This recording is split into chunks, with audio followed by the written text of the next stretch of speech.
కంపల్సరీగా సెట్ అయితే ఆమెకి ఏంటంటే ఆ డాన్స్ వేయటం చూసేవా డాన్స్ వేసే ఓపిక ఉండాలి. ఓకేనా, ప్రభాస్ గారు కంపల్సరీ 4-5 లుక్లు తీసేసుకుంటారు డాన్స్ పరంగా, కానీ అంత ఓపిక అనేది హీరోయిన్లకు ఉండాలి, ఉండిద్ది. కాబట్టి ఆయనకి ముందు పాటలు గానీ ఈ ఎనగమాల ఫైట్లు గానీ ఆయన బాగా సూపర్ హిట్ కొడుతున్నారు. అంటే ఇదే స్టోరీ ఆల్రెడీ దీపికా పదుకొనెల్కి తెలుసు అండ్ ఆమెని తప్పించిన సంగతి కూడా మనకు తెలుసు. ఆమె టైమింగ్ సెట్ అవ్వక కొంతవరకు. సో ఇప్పుడు ఆమె ప్లేస్ లో ఈమెని రీప్లేసింగ్ అనేది జరుగుతుంది కాబట్టి ఎంత వరకు ఇది సక్సెస్ అవుతుంది? డైరెక్టర్ గారు స్పీడ్ చూసుంటారు, ప్రభాస్ గారు స్పీడ్ చూసే ఆమెను మార్చుంటారని నేను అనుకుంటున్నాను. ఇప్పుడు ఏంటంటే లుక్ చూసాం కదా, ఈ లుక్ చూసినా గానీ ఏంటంటే ఆయన పాటలకు గానీ డాన్సులకు గానీ వేరే ఉంటది. అట్లాగే దీనిలో లేడీల యుద్ధం కూడా ఉందనే సమాచారం నాకు అందింది.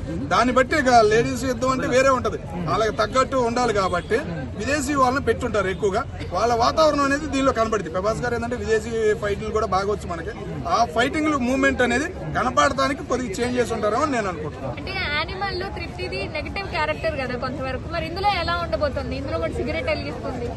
అదే మా చెబుతుంది, మన సంస్కృతి అనేది ఎప్పుడు మర్చిపోయాం, కానీ ఈ మూమెంట్ అనేది సినిమాల ద్వారానే కొద్ది కనపడుతుంది. కాబట్టి ఈ మూమెంట్ కూడా ఆమె ఫైట్లు గానీ ప్రభాస్ గారికి తగ్గ హైట్ ఆమె, కాబట్టి సెట్ అయ్యొద్దని నేను అనుకుంటున్నాను.